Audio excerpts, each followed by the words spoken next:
మరి దీని వెనకాల ఆంతర్యం ఏంటి? నరుని కష్టమును బట్టి ఐశ్వర్యవంతుడు కాదు, యెహోవా ఆశీర్వాదము ఐశ్వర్యం ఇచ్చును. ఈ మాట ఎంతమంది నమ్మగలుగుతారు?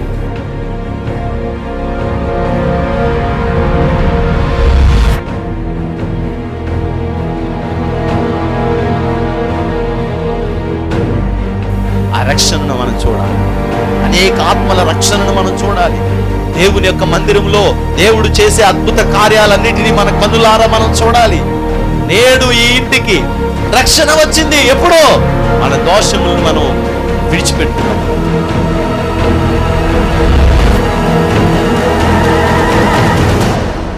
నీ పాపములు శారీరకంగా మరలా చేయకుండా సిద్ధపడి, నువ్వు ఇదిగో నా పాపాన్ని నేను వదిలిపెట్టేశాను, ఇదిగో నేను స్తుతిస్తున్నాను, నేను తప్పు చేశాను ప్రభా అని నువ్వు ఎప్పుడైతే వదిలేసి దేవుని దగ్గర ప్రార్థన చేయడం మొదలుపెడతావో, పరిశుద్ధాత్మ అగ్ని వచ్చి నిన్ను తాకి శుద్ధి చేసి ఈ పాపములో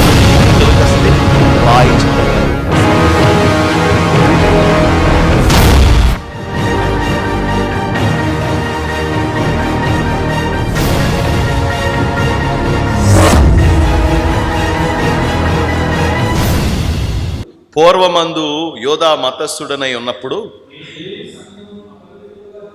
నేను దేవుని సంఘమును అపరిమితముగా హింసించి నాశనము చేయుచు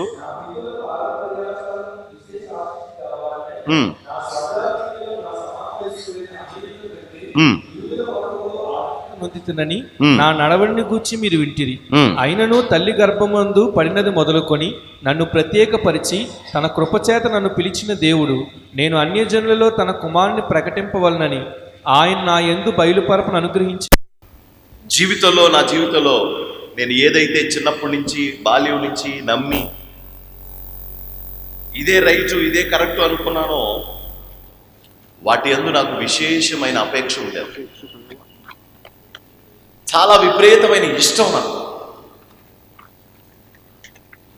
చాలా మంది అంటూ ఉంటారు కదా, నాకంటే నా పేరంటే చాలా ఇష్టం అని. నేను కూడా అలాగే అనుకోండి, నా పేరు మార్చాలంటే లేదు నా పేరంటే నాకు చాలా ఇష్టం, నేను మార్చుకోను. కొన్నిసార్లు మనం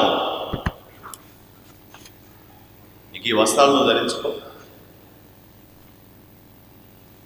ఇలాంటి వస్త్రాలు ధరించండి, లేదు నాకు ఈ వస్త్రం అంటే చాలా ఇష్టం. కొన్నిసార్లు మనం నీకు ఈ వస్తువు అంటే చాలా ఇష్టం కదా, నువ్వు విడిచిపెట్టేయండి, లేదు నాకు వస్తువు అంటే చాలా ఇష్టం, నేను విడిచిపెట్టలేదు. మనం ఏవేవైతే ఇష్టపడుతూ వచ్చామో, ఏవేవైతే కోరుకుంటూ వచ్చామో, ఏవేవైతే ఆశపడుతూ వచ్చామో వాటిని మనం వదులుకోవడానికి ఇష్టపడము. చిన్నప్పటి నుంచి నేను దేన్ని నమ్మానో, దేన్ని విశ్వసించానో దాని మీద ఉండగలను. కానీ ఇప్పుడు కొత్తగా మీరు ఏదో తీసుకొచ్చి పెడితే నేను ఉండలేను. ఎందుకంటే మనకే మునుపటి విషయములన్నీ కూడా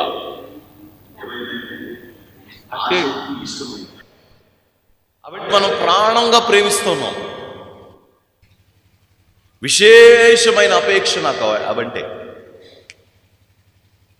ఆ అపేక్షను విడిచిపెట్టలేక మనం ఏం చేస్తూ ఉంటామంటే అటు దేవుళ్ళలోనూ ఇటు లోకంలోనూ జీవిస్తూ ఉంటాం.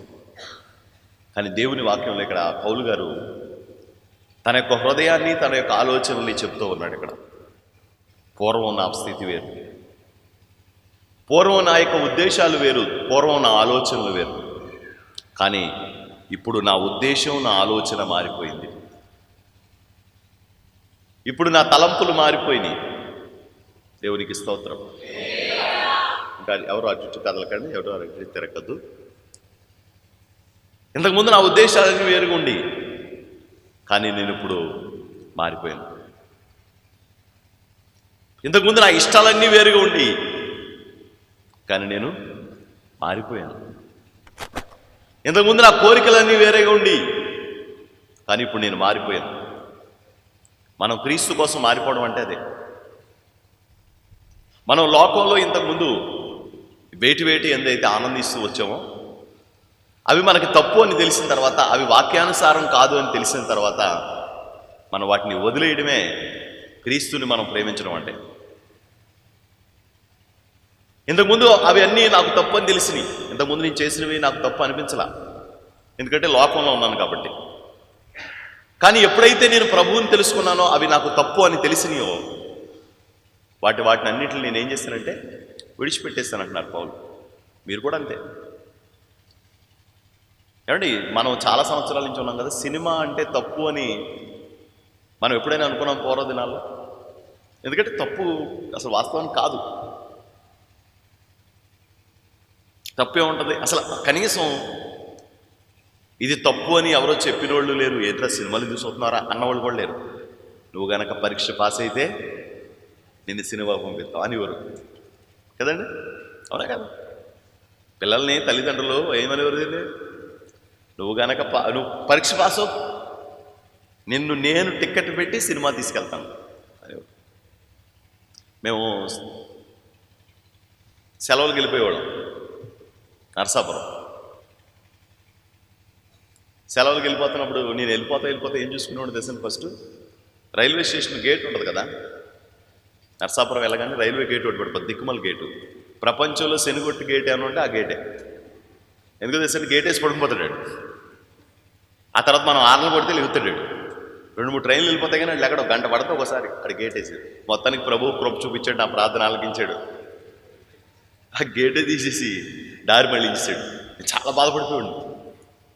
ఒకసారి గంట ఆపేవాడండి, గంట. ఎన్నోసార్లు అయితే అక్కడ దాకా వచ్చి మళ్ళీ తిరిగి మళ్ళీ బైపాస్లోంచి వచ్చిన సందర్భాలు ఎన్నో ఉంది. మొత్తానికి నా ప్రార్థన మీ ప్రార్థన మొత్తానికి దేవుడు ఆలకించాడు. ఆ గేట్ దగ్గరికి వచ్చేదండి బస్సు, మర్చిపోరు బస్సు. ఆ గేట్ దగ్గర ఒక బోర్డు ఉండేది అన్నమాట. నరసాపురంలో శారదా థియేటర్ అని ఒకటి ఉండేది అన్నమాట. అది మా ఊళ్ళ ఇల్లుకి చాలా దగ్గర.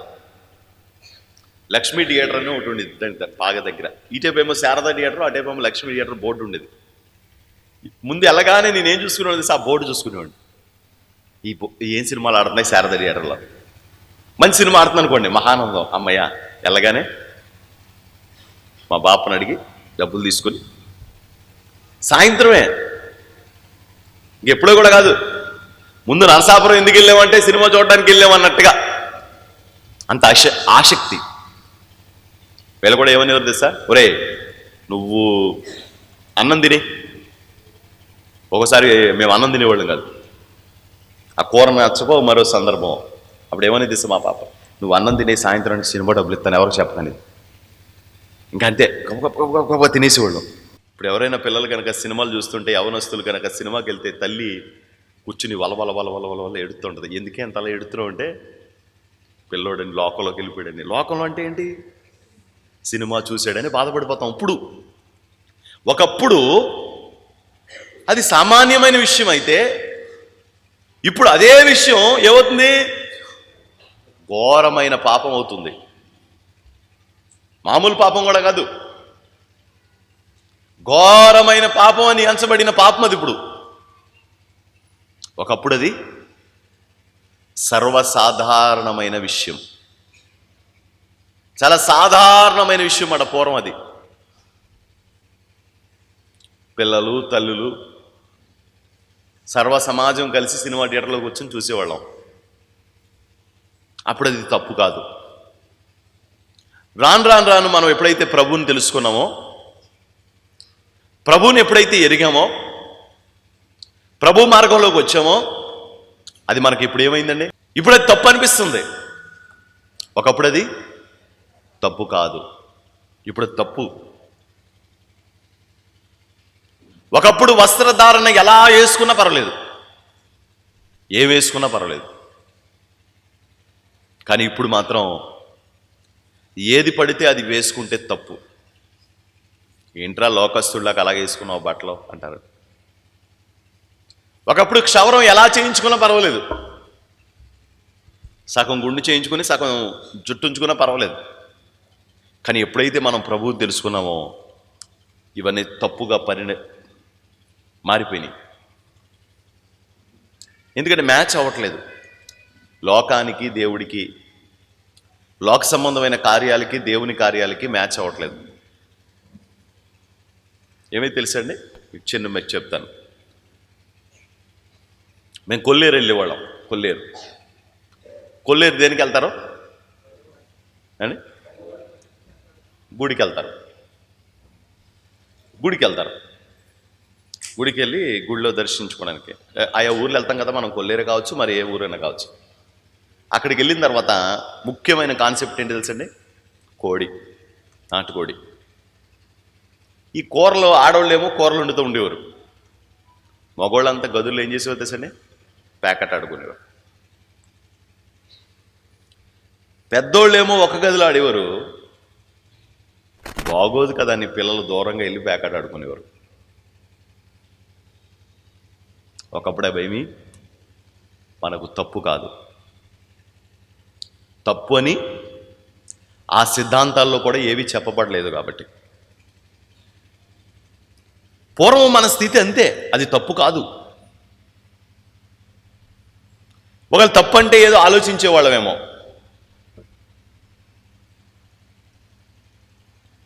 ఒకనొక సమయంలో ఏం జరిగేది తెలుసండి? అన్నదమ్ములు అలా కూర్చుంటే పెద్దోడు వచ్చి, ఎరా అన్నయ్య గోలే ఫిల్టర్ ఉందా? అది ఒక పెద్ద డిగ్నిటీ మాట. అంటే సిగరెట్ అడగడం అన్నయ్యని తమ్ముడు అదో పెద్ద గొప్పతనం. అంటే ఆడు సిగరెట్ తీసి ఇచ్చేవాడు, ఇస్తే ఈ నోట్లో పెట్టుకుని అగ్గిపెట్టి వెలిగించుకుని హా. బాబాయిలు తిరుగుతూ ఉండేవారు, పెద్దనాన్నలు ఇటు తిరుగుతూ ఉండేవారు. కానీ అది ఆ దినాల్లో ఏమనిపించలేదు, తప్పు అనిపించలా. అందుకే నేటికి కూడా కొన్ని విషయాలు నేను చెప్పినప్పుడు పిల్లలకి అదొక పెద్ద నేరంగా కనిపిస్తూ ఉంటుంది. దానికి కారణం ఏంటంటే, ఒకప్పుడు వాటన్నిటినీ మనం దేనిగా భావించాం? తప్పుగా భావించలేదు. మనం దాన్ని రైట్ వేలో చూసాం. అది ఒప్పే, అది తప్పు కాదు,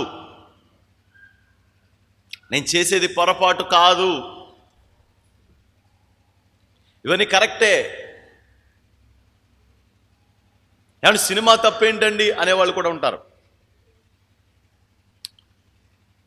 సరదాగా కాసేపు కూర్చుని పిల్లలందరం కలిసి కూర్చొని పేకాట ఆడుకుంటే తప్పేంటండి అనేవాళ్ళు కూడా ఉంటారు. సరదాగా కోడి పందాలు కాస్తే తప్పేంటండి అనుకునే వాళ్ళు కూడా ఉంటారు. కాసేపు సరదాగా అమ్మాయిల్ని చూసి కామెంట్ చేస్తే తప్పే ఉందండి. ఈ మధ్యకాలంలో గత రోజుల్లో ఒక ఆయన విడాకులు తీసుకున్నాడు. ఎవరైనా? Cinema actor. ఏమండి, బోల్డ్ మంది విడాకులు తీసేసుకుంటారు. వాళ్ళు విడాకులకి ఏదో పెద్ద, వాళ్ళకి విడాకులు ఏంటంటే అత్తాకులతో సమానం. ఆ విడాకులు తీసుకున్న తర్వాత ఇప్పుడు వాళ్ళు ఎవరో మనకు అనవసరం. విడాకులు తీసుకున్నాడు ఒక హీరో.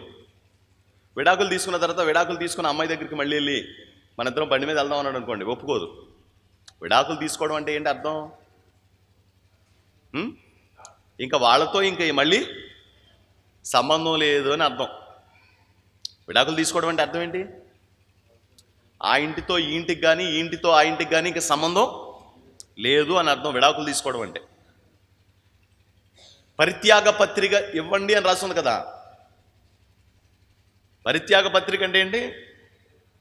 నాకు వద్దు తల్లి భార్య అని చెప్పి చెప్పడం. అలాగే దేవుడు ఏమన్నాడంటే, మీరు ఆ పత్రిక భార్యలకు కాదు ఇవ్వాల్సింది, భర్తలకు కాదు ఇవ్వాల్సింది, మీ లోక సంబంధమైన లోకంతో పరిత్యాగ పత్రిక తీసుకోవాలి. మీరు ఏంటంటే సినిమాతో మనం అందరం ఏం చేసుకోవాలి చెప్పాలి? పరిత్యాగ పత్రిక తీసుకోవాలి. ఏం తీసుకోవాలి? సినిమాలతో మనం అందరం ఏం చేసుకోవాలి?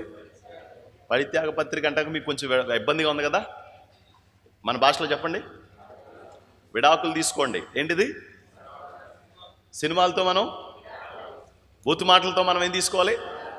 విడాకులు తీసుకోవాలి. మళ్ళీ దాని దగ్గరికి వెళ్ళకూడదు. విడాకులు తీసుకున్న తర్వాత ఒకసారి విడాకులు అయిపోయిన తర్వాత మళ్ళీ ఆ భార్య దగ్గరికి కానీ ఆ భర్త దగ్గరికి కానీ వెళ్తే కనుక చట్టరీత్యా నేరం.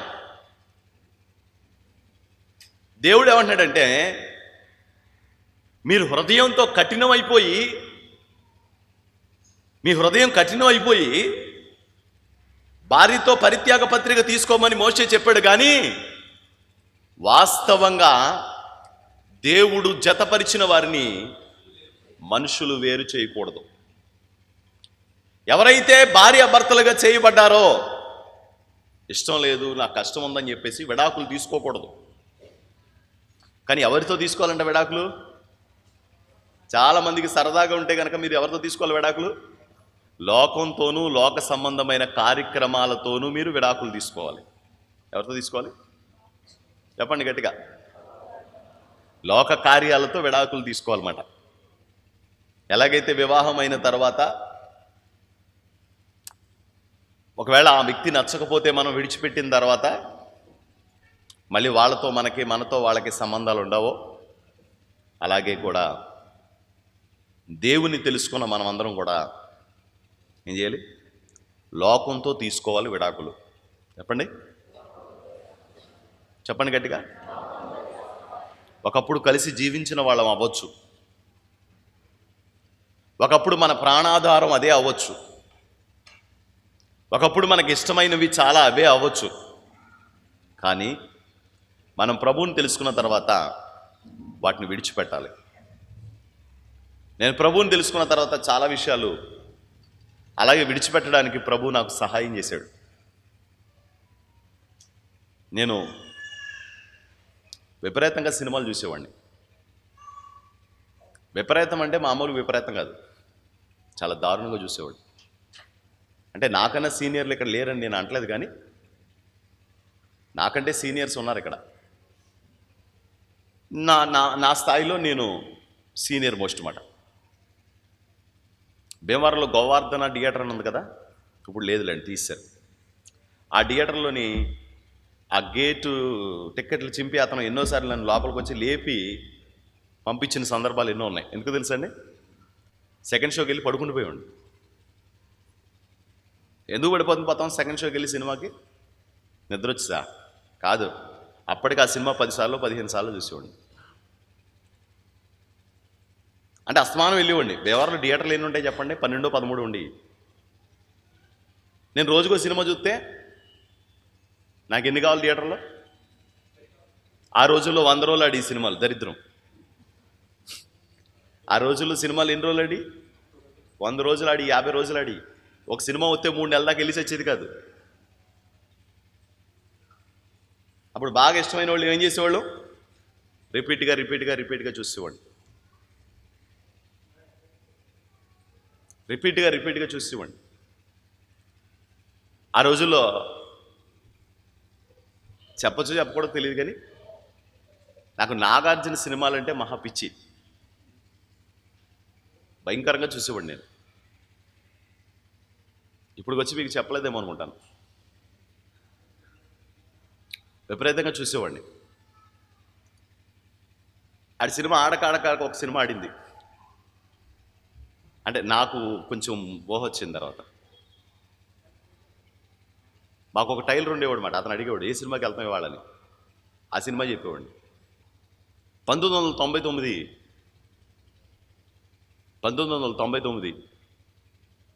దేవుడు నా పక్షంగా కృప చూపించాడు.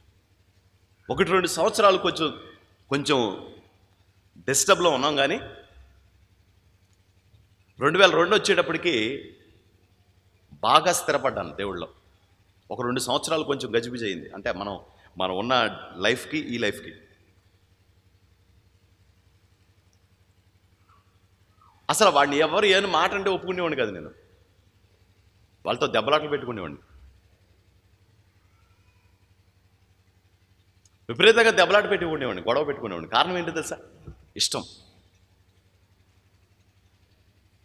ఒక పెద్ద గొడవ కూడా జరిగిందిలేండి, అదంతా మనకు వద్దు. కానీ నేను చెప్పే విషయం ఏంటంటే, ఇప్పుడు నాకంటే అతనంటే ఇష్టం ఉండదు.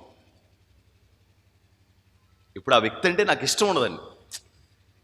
మానేయడం సెకండరీ. కానీ ఇంకొక విషయం ఏంటంటే, నాకు అసలు ఆ వ్యక్తి అంటే నేను ఇష్టం ఉండదు. ఇప్పుడు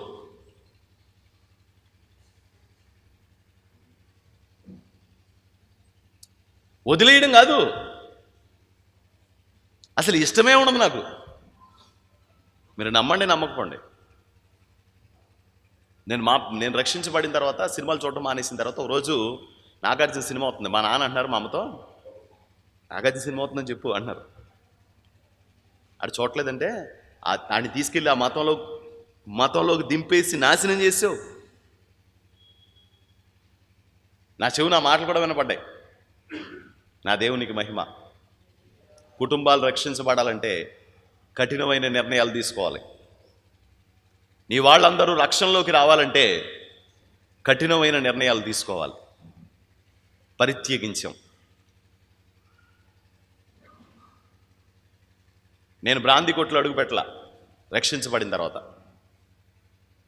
ఆయన రక్షించబడకముందేమన్నా అడుగులు పెట్టారా అనొచ్చు మీరు. రక్షించబడకముందేమన్నా అడుగులు పెట్టి తిరిగారా అని చెప్పేసి అంటే, ఈ మాయి మంద దరిద్ర గోటి మంద ఉంటారు కదా మనకి, ఆ మందతో 4-5 సార్లు వెళ్ళాను తప్ప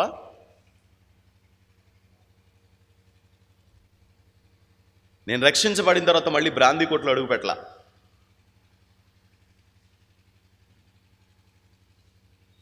ప్రభువు సన్నిధిలో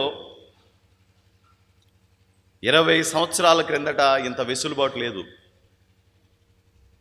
అలాంటి రోజుల్లో కూడా ఖచ్చితమైన నిర్ణయాలు తీసుకోవడానికి ప్రభు నాకు కృప చూపించాడు. పరిత్యజించా. నాకు బాగా ఇష్టమైంది ఏంటి తెలుసండి? సినిమా అని చెప్పాను కదా, రెండో చెప్తాను. నాకు బాగా ఇష్టమైంది ఏంటి సార్?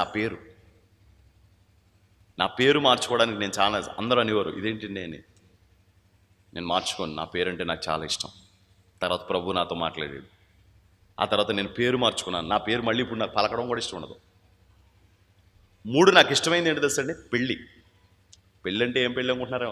మామూలు పెళ్ళి కాదు, హిందూ మ్యారేజ్ చేసుకోవాలి. మా చిన్నప్పటి నుంచి వీడియోలు చూసేవాళ్ళం అండి. పెళ్లి పుస్తకంలో పాట ఉంటుందన్నమాట. ఎన్నిసార్లు చూసానో ఆ పాట. మీరేదో కొత్త వాళ్ళ విచిత్రంగా చూడకుండా, ఇంకా ఇవన్నీ మామూలే, కామనే, మీ అందరికీ తెలుసని నాకు తెలుసు. ఎన్నిసార్లు చూసేవాడిని లెక్కలేదు. ఆ పాట అంటే నాకు మహా ఇష్టం. ఆ సినిమా పాట కోసం చూసేవాడిని. నా కోరిక ఏంటంటే నా పెళ్ళంతా ఈ పాటే రావాలి. పట్టుతాపుతాలు నేను కట్టుకోవాలి అండి. పట్టుతాపుతాలు కట్టుకోవాలి అంటే ఒక కుతూహలం అన్నమాట. ఆ డ్రెస్ వేసుకోవాలి. ఏంటి, హిందూ డ్రెస్ ఉంటుంది కదా, ఆ అమ్మాయి ఒకలాంటి పసుపు శారీ, ఒక వైట్కి పసుపు అద్దేసినట్టు శారీ ఉంటుంది. బొట్టలో తీసుకొస్తారు, పానకాల బిందుల్లో చేతులు పెడతాం అండి. అవన్నీ ఉంటాయి కదా, ఏవేవో మర్చిపోయానులేండి, ఇంకా ఎప్పుడో కదా, ఈ మధ్య వెళ్ళలేదు కూడా పెళ్ళిళ్ళకి. నాకు చాలా ఇష్టం. నేను ప్రభువుని తెలుసుకున్న తర్వాత అదొక్క విషయాన్ని మాత్రం ఒప్పుకునేవాడు కాదు. అందరూ అనేవారు ఇదేంటి హిందూ పెళ్లి చేసుకుంటావా? అవును, నేను హిందూ పెళ్లి చేసుకుంటాను. ప్రభువుని తెలుసుకున్నా కూడా, బాప్తీసం తీసుకున్నా కూడా నేను మాత్రం పెళ్లి చేసుకోను. నేను హిందూ మ్యారేజ్ చేసుకుంటాను, హిందువుల అమ్మాయిని చేసుకుంటాను. ఆ విషయంలో రాజీ పడేదే లేదు అని ప్రభువు నాతో మాట్లాడాడు. ప్రభా, నీకు ఇష్టం లేదు, నేను ఎందుకు చేస్తాను? అప్పుడు మా ఇంట్లో వాళ్ళకి చెప్పాను. అప్పుడు మా వాళ్ళు మారలేదు. మరి ముఖ్యంగా మా నాన్న, మా అన్నయ్య వాళ్ళు చెప్పాం, నేను ఈ పెళ్లి చేసుకుంటాను అనగానే నన్ను తిట్లు అన్నీ ఇన్ని కాదు. మా పెదనాన్నలు, మా బాబాయిలు, మా అన్నయ్యలు నన్ను తిట్లు అలా కాదు. ఏం తిట్టారు తెలుసంటే, అందులో ఒక తిట్టు చెప్తాను మీకు. మాంసం తింటున్నావు అని దుమ్ములు మెడలో కట్టుకుంటావా?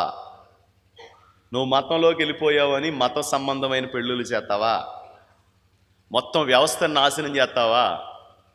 మనమేంటి, మన కులం ఏంటి, మన జాతి ఏంటి, మన జంజువేంటి, మన డాష్ ఏంటి, అదేంటి ఇదేంటి అని తెగ ప్రగల్భాలు పలికారు. ఏమైనా సరే నేను ఈరోజు క్రైస్తవ పెళ్లి చేసుకోవడం పెద్ద విశేషం కాదు. మొత్తం ఫ్యామిలీలన్నింటిలో నాదే ఫస్ట్ పెళ్ళి. ఎంత తెగించి చేసుకుంటే జరుగుద్దో ఆలోచించండి. 2005 ఎంత తెగించి చేసుకుంటే అవుద్దో ఆలోచించండి. కొంతమంది పెళ్ళికి రావన్నారు, అసలు మేము ఆ పెళ్ళికే రావన్నారు. మంచిది. కొంతమంది అదో రకంగా మాట్లాడారు, గతి లేక చేసుకుంటున్నాడని. మాట్లాడుకున్నామండి.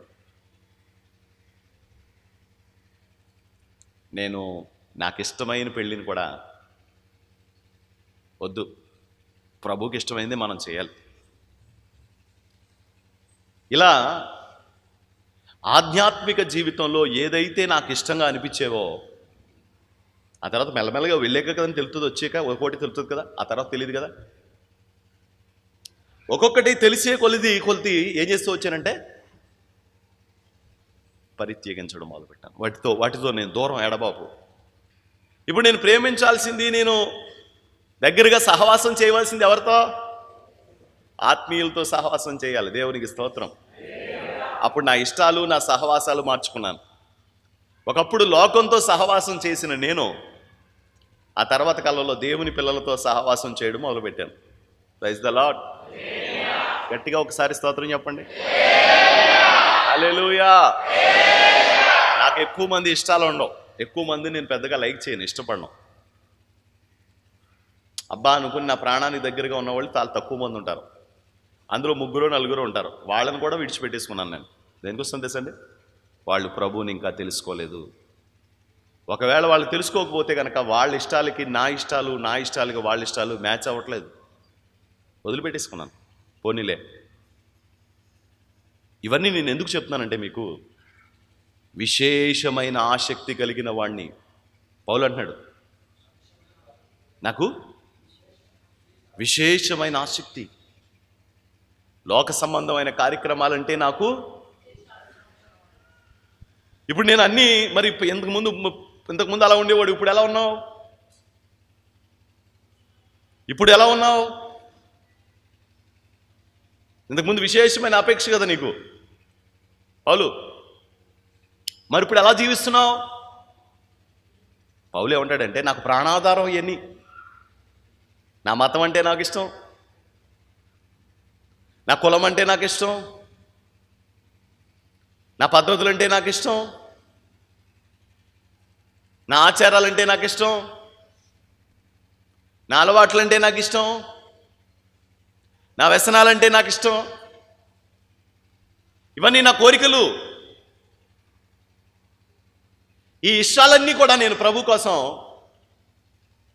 అయిష్టాలుగా మార్చుకున్నాను.